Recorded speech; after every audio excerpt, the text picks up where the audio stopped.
Dear friends, let us come to the part C of the module 1. This consists of cost classification for stock valuation, profit measurement, decision making, and control. Now, in this, mainly we are going to learn cost classifications, how those are helpful for the purpose of valuation and control. Now, cost classification involves the categorizing various costs as per nature, behavior, elements, and there are so many criteria involved in this. But mainly we are going to study these three criteria right now. The topic covers, the objective is to classify cost for stock valuation, profit measurement. This is the first we are going to learn. But how cost classification will be learning, how cost classification is useful for decision making, and what are the cost classifications which we have to understand for decision making purpose. And last one is, what are the cost classifications involved for the control. So these three categories are there so far as the object of cost classification learning in this module is concerned. If you want to understand the classification for inventory valuation and profit measurement, profit is always depends on the valuation of inventory. So if inventory is properly valued, your profit will be correctly calculated. Now basically we have to learn at least these four categories of the cost, and then only we can involve into a valuation of inventory. First one is, what is manufacturing cost, what is non-manufacturing cost. Second one is, what is direct cost, what is indirect cost. Third one, product cost and period cost. Fourth one is job cost and process cost. These are the most essential cost classifications which we have to understand for the purpose of proper valuation of inventory and measurement of profit. Let us go one by one to understand what these concepts are. The first one we are learning and non-manufacturing cost. What is manufacturing cost? The expenses incurred which are directly or so by the word only it indicates manufacturing means production. So all expenses whether directly or indirectly incurred while manufacturing are called as manufacturing cost. Now where these expenses are incurred? These are incurred at the place. That place is called. Now what this cost includes? Costs are incurred on production sales,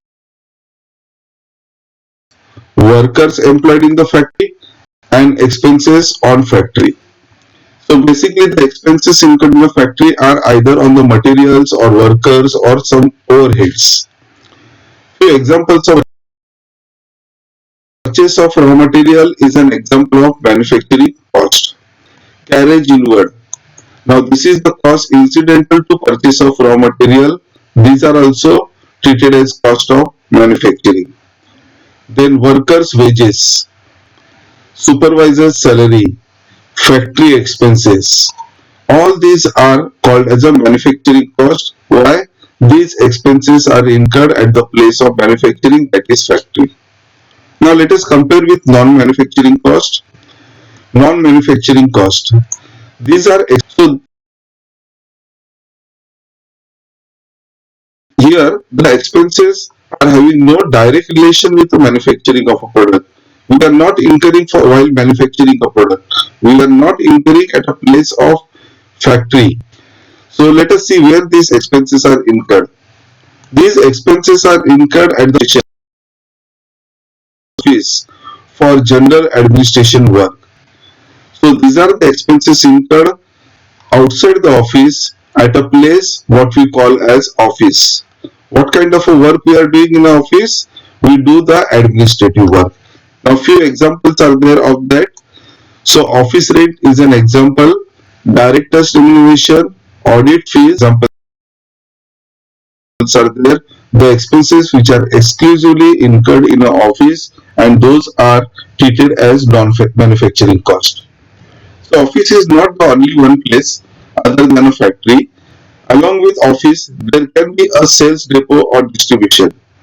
So this non-manufacturing cost includes these expenses are also incurred for services. Now examples of those are advertisement, sales commission, salary of sales staff, carriage outward, godown rent, delivery management. Now you can see all these expenses are incurred for selling or distribution of a product. These are not incurred for manufacturing purpose. So these are called as a non-manufacturing cost. So category we have to identify is manufacturing cost is one part where expenses are incurred for manufacturing a product, and these expenses are incurred in a factory. The another one is the called as a non-manufacturing cost. These expenses are incurred outside the factory at some other place called as a administrative office, called as a sales depot, or for the purpose of distribution of a product. Now this was the first classification. If you know, then we can go for the stock valuation properly. The general principle is that all manufacturing are considered while valuing a closing stock. While valuing a inventory, we are considering a manufacturing cost. While valuing a inventory, we do not consider a non-manufacturing cost. With this concept, we have to understand the cost classification, that how this cost classification is useful for valuing a inventory. We can go for the second one, direct and indirect cost. Now what is direct cost? This is a cost which can be identified and chargeable to any one specific product or services. These expenses can be further classified as per nature, such as material cost, labor cost, or overheads. The examples of these are raw material cost, workers' wages, machine hire charges. Now, what are the basic examples we understand here is raw material cost. So when we incur a raw material cost, you can say that I am incurring this raw material cost for a specific so and so finished goods, workers' wages, machine hire charges. Now these are the mainly expenses which are incurred, which can be easily identifiable to a specific product. Now if we compare this with another concept, indirect cost. Now indirect costs are, these are the costs which cannot be identified. Remember that it cannot be identified and chargeable to any one specific product or services. These expenses are apportioned to multiple products on some scientific basis like area occupied, number of electric point, horsepower. Main difference between direct and indirect cost. Direct cost can be identified to a product. Indirect cost cannot be identified to any one specific product. So it means in a factory, we are manufacturing, let us say, three types of a product. Product A, product B, and product C. Now, when you incur expenses on a factory rent, can you say that you are incurring for product A? Answer is no. You are incurring for A also, B also, and C also. Whenever any expenses cannot be apportioned or charged to any one specific product, we call it as indirect cost. So factory cost cannot be charged to any one specific product, so it is called as the indirect cost. Now what would be the basis of allocation? The basis of allocation will be, let us say, a factory rent means area occupied. So what is the area occupied by department A? That you have to see, B that you have to see, and C. Let us say they are occupying 40 square meters, 30 square meters, and 30 square meters. So we will apportion in 4:3:3 ratio. So these indirect costs are not 100% charged to any one specific product. It has to be divided among the products. Now there is a scientific basis for this. What are those scientific basis? Area occupied, number of electricity points. Now this what you have learned in departmental accounts also. An example of this is material consumables, supervisor salary, manager salary. Now they are engaged in giving services to more than one product. So it has to be apportioned to those products. So let us summarize this now. Direct cost is a cost which specific product.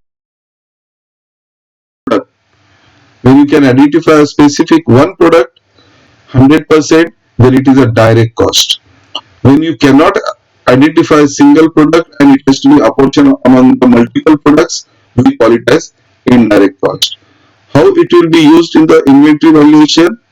All direct costs are considered in valuation of a stock, whereas indirect cost incurred in a factory are specifically first apportioned to the respective product and then it is taken into account for valuation of a inventory, but those are also required to be considered in valuation of inventory.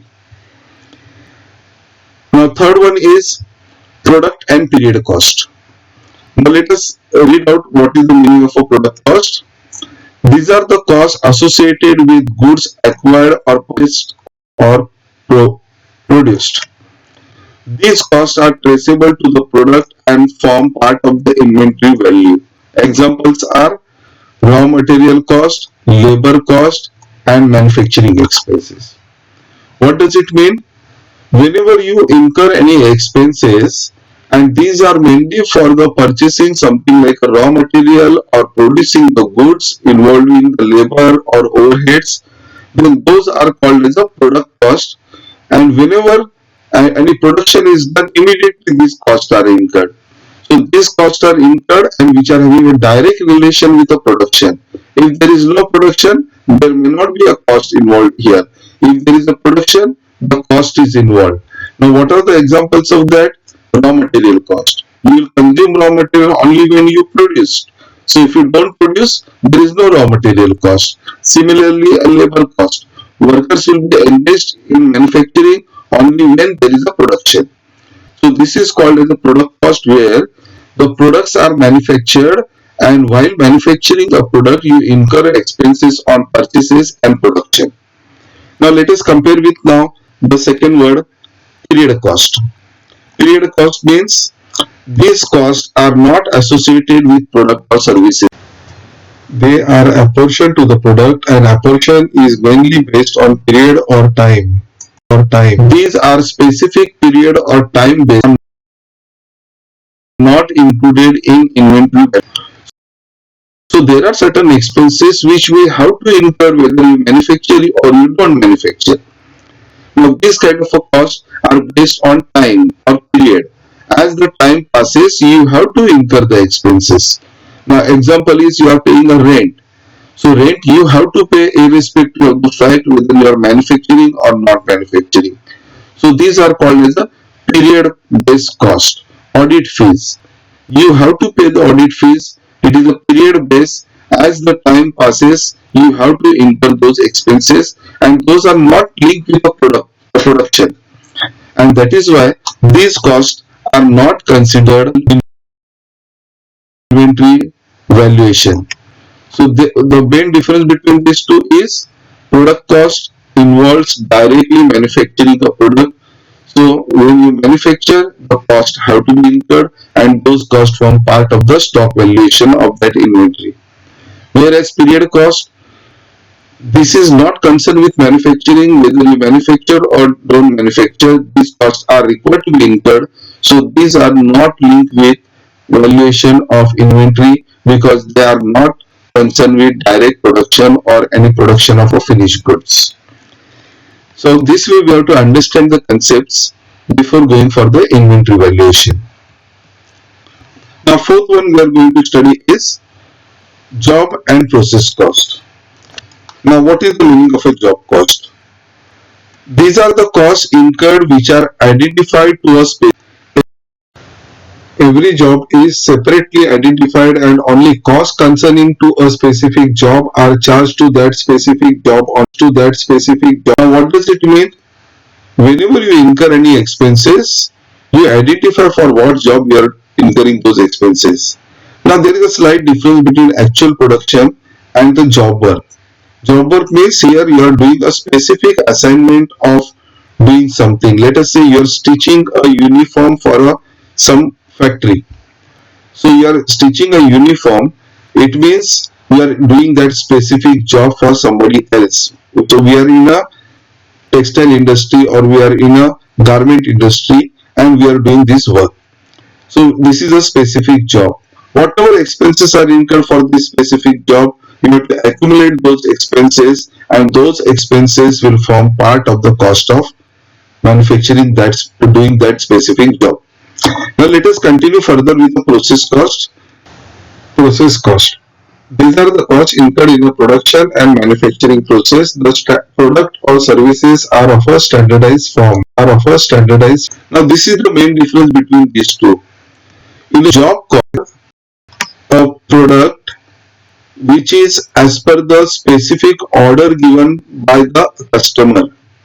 So all expenses of that specific order are accumulated and it is taken into valuation of what is the cost for doing that specific job. Whereas in process cost, the concept is other way. Here, we our activity is continuously we are doing that, and where we are manufacturing a specific product as per our wish. We are not going by the customer's orders. We keep on manufacturing and then we are selling to our customer at large. Our product is standardized. Now, these are the two different concepts we are learning.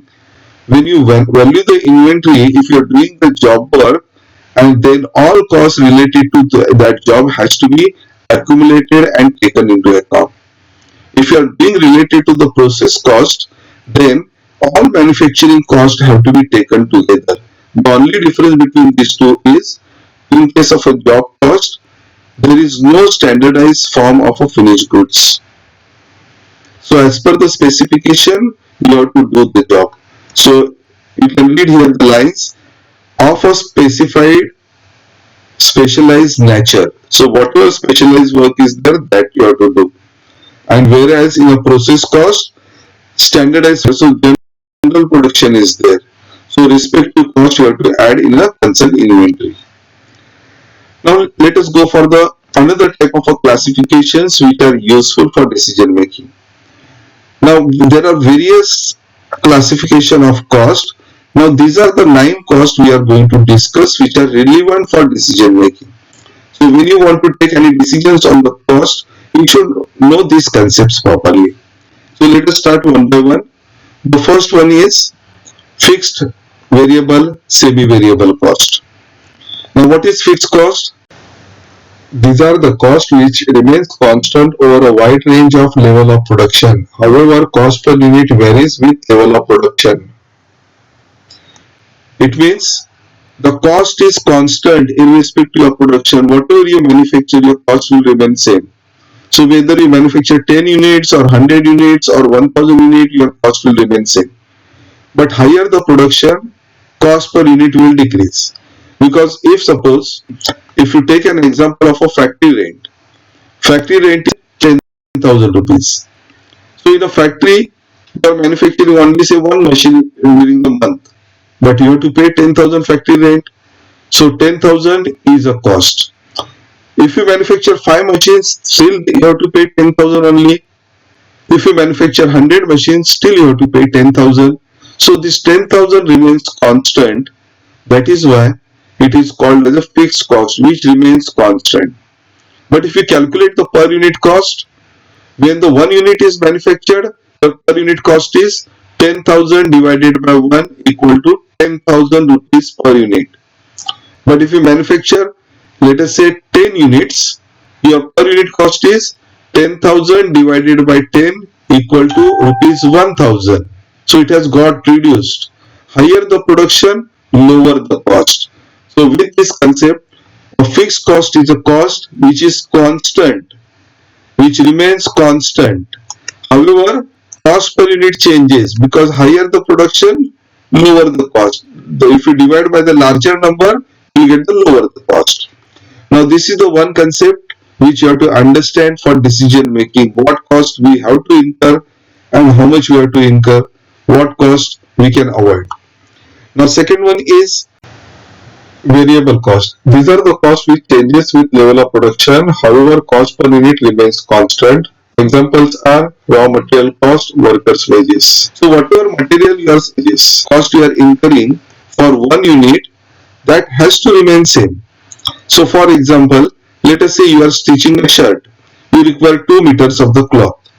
So your cost for 2 meters of the cloth, let us say 100 rupees per meter, is work out to 2 meter multiplied by 100, 200 rupees.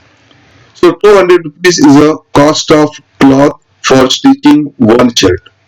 If you stitch two shirts, instead of 2 meter, you will require 4 meters. Your cost is 400. So as you increase your production, your cost will keep on increasing. It will increase in the same proportion. But ultimate answer is that cost per one shirt is 200 only, because for one shirt you require 2 meters of the cloth at 100 rupees. So that cost will remain same. So what is variable cost? Variable cost is a cost which changes with level of production, but cost per unit remains constant. The third variety is semi-variable cost, that is also called as semi-variable cost. These are the costs which varies with the level of production but not in the same proportion of production level. It is a blending of fixed and variable cost. So per unit cost fluctuates as increase or decrease. Here the total cost which keeps on changing. Sometimes it increases, sometimes it remains constant with increase in level of production. So when the production is increased, the cost is increased. Sometimes the production is increased, cost has remained the same. So there is no proper behavior here. The behavior is that it increases but not in the same proportion. Sometimes it will increase, sometimes it will remain at the same, that is 0% increase. Now example of these are supervisor salary, power expenses, maintenance. Now this portion you are going to study subsequently also in other modules, wherein you are going to learn how to segregate a fixed and variable cost from a semi-variable. Now semi-variable cost is a cost which is a fixed also, which is variable also. It is a blending of these two. So in case of a fixed cost, is a fixed cost, variable cost is a variable cost, semi-variable is fixed plus variable. So we have to learn this concept of what is a fixed cost, variable cost, and if those are combined together, how to segregate those costs. That you will be learning in segregation of semi-variable cost. Now let us come to the second one now. Relevant cost, irrelevant cost. See, when we are taking a decisions, we should know all these words. What is relevant cost? These are the costs which remains relevant for a specific period or in a specific situation. This cost differs among alternative course of action. So what it wants to say is that there are certain costs which are important and which you have to remember that these are the costs to be incurred. If you take some other decision, then some other cost may be required to incur. So depending on the situation, you have to understand which kind of a cost you are going to incur. So if you are doing the plan number 1, your cost is say 10,000. If you think of doing the plan number 2, the cost will be 12,000. So whatever 10,000 for plan 1 is there, that you have to ignore because you are going for plan number 2. So your cost will be 12,000. So whatever our decisions are there, for that decision, what is the cost is called as a relevant cost. So you have to consider only those costs which are relevant, which you are likely to incur. Now compare with the word irrelevant cost. These are the costs which remains for all course of action and they do not differ among alternative course of action. Now there are certain costs, whether you go for the plan A or you go for the plan B or you go for the plan C, those costs will remain same. You are bound to incur. So these are called as a irrelevant cost because you don't have to think about the decision making on that. How to avoid that cost is not possible. So there are certain costs which you have to incur, and which you have to incur means those costs are incurred, you cannot avoid it. For decision making purpose, those are irrelevant costs for you. Irrelevant means you cannot think on that. It has to be incurred. There is no option. So when there is no option about the incurring the cost, we call it as a irrelevant cost. So this cost is a cost which is absolutely bound to occur. and you don't have any option or decision making to avoid this cost. So these costs are called as the irrelevant cost. You cannot say that I have to incur 10,000 rupees. Yes, you have to incur. So there is no option for that. So if there is no option, then we call it as a irrelevant cost. We cannot take into decision making that I am incurring this cost. You have to incur otherwise also. So those are not relevant for decision making. Only relevant costs are important for decision making because those costs can be avoided also, those costs can be incurred also. There is an option of decisions. Now let us go for the next one, normal cost, abnormal cost. Now what is normal cost? These are the expenses incurred during the normal production activity under normal circumstances. Now these words are very important to understand because when you value an inventory, we take only normal cost. We don't take the abnormal cost in inventories. So when you talk about the normal cost, these are the expenses incurred under normal circumstances. Whatever expenses we incur are the expenses which are called as a normal cost. When we compare with the abnormal cost, the concept will be more clear.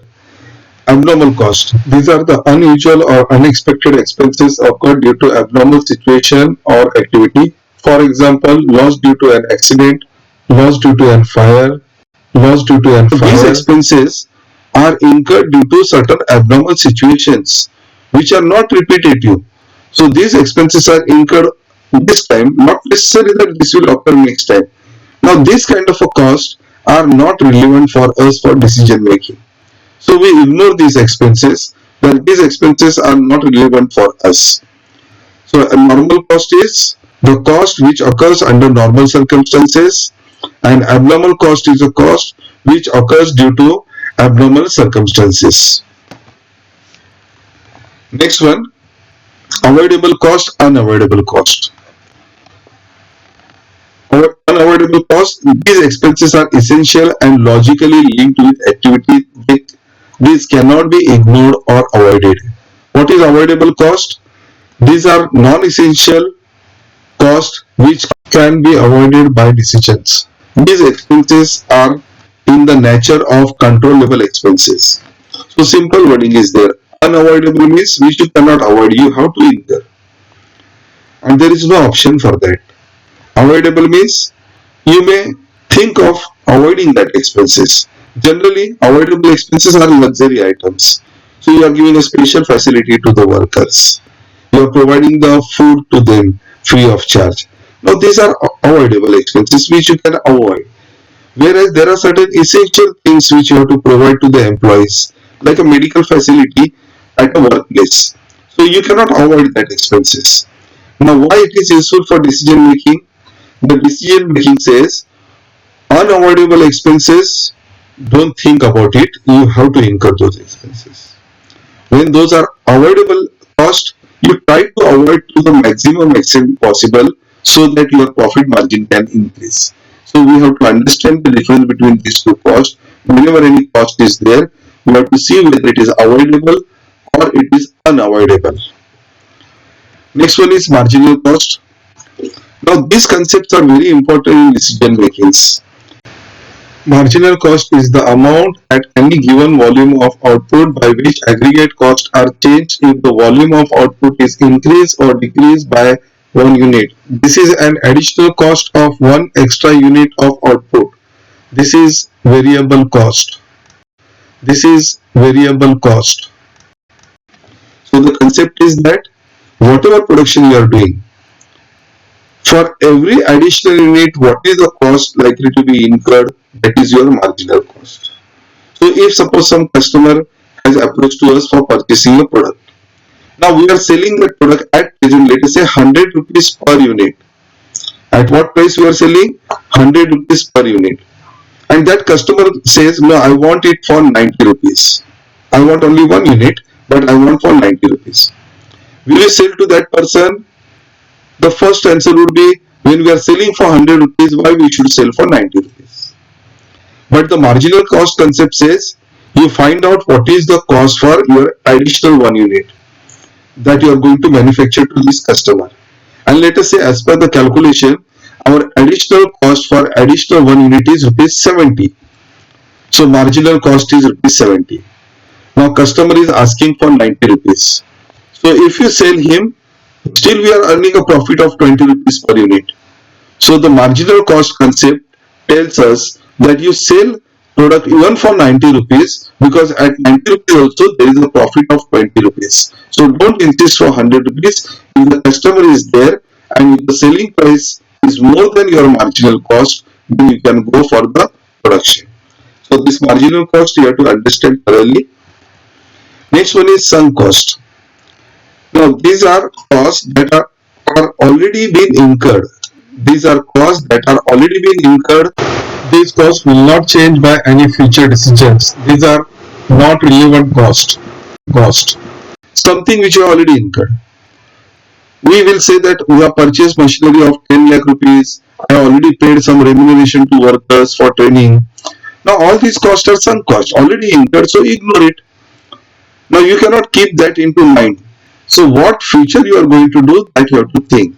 So while taking a decisions, sometimes in the sunk cost you have to ignore for taking a decisions, because every decision is required for the future work.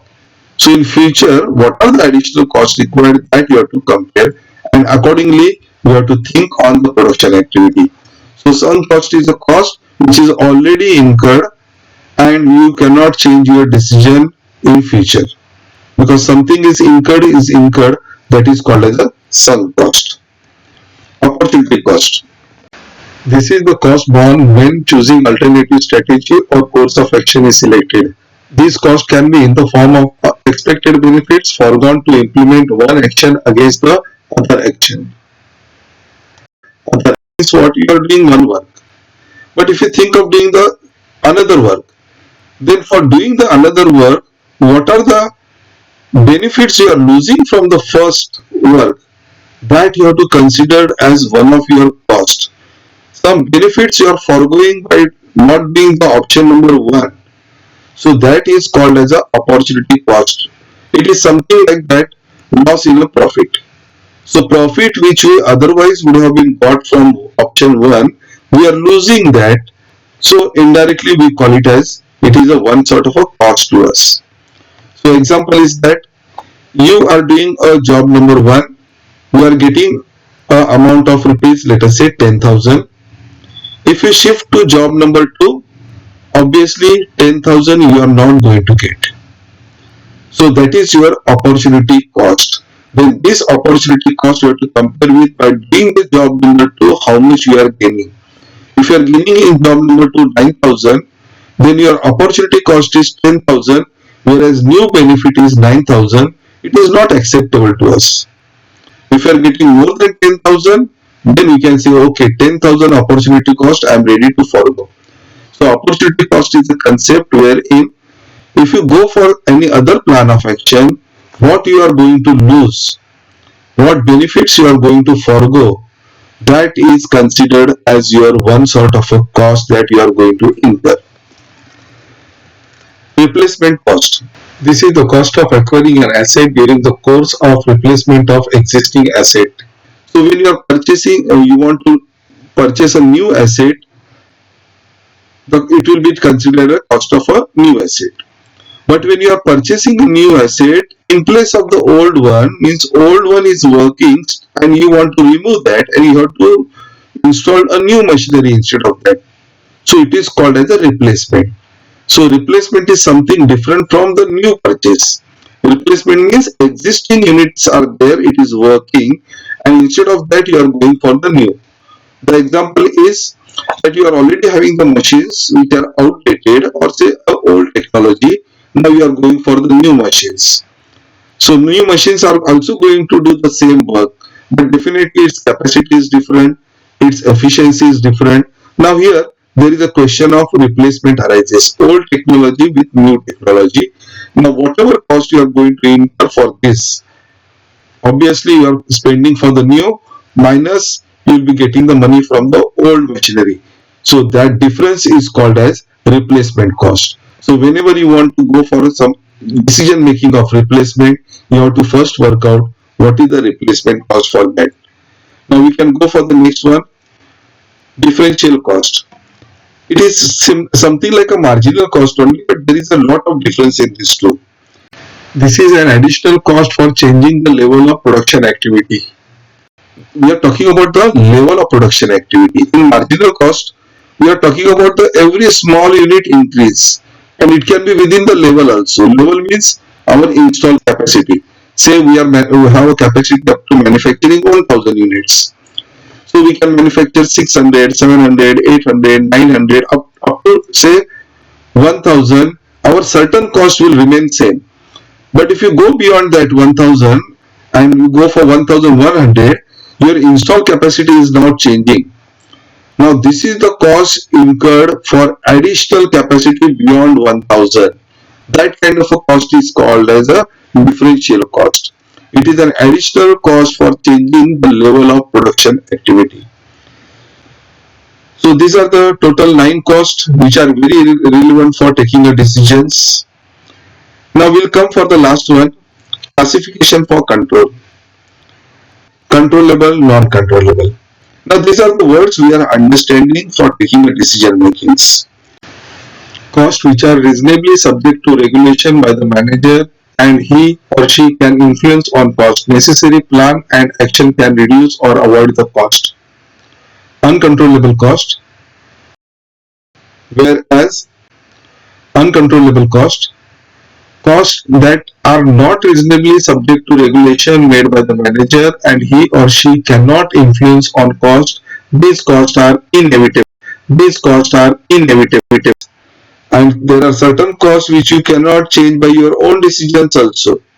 So you will obviously concentrate on a controllable cost which you can control. You will not think about the uncontrollable cost because it is beyond your thinking also. So we have to first understand the difference in the cost. What is controllable, what is uncontrollable, and our efficiency and decisions can be more towards the controllable cost. We have to work out for the more for the controllable cost which can be reduced.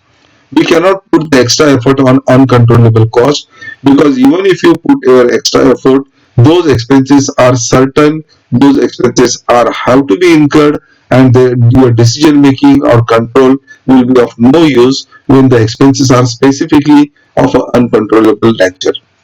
So these are the three parts which you have studied in classification of cost. Thank you very much.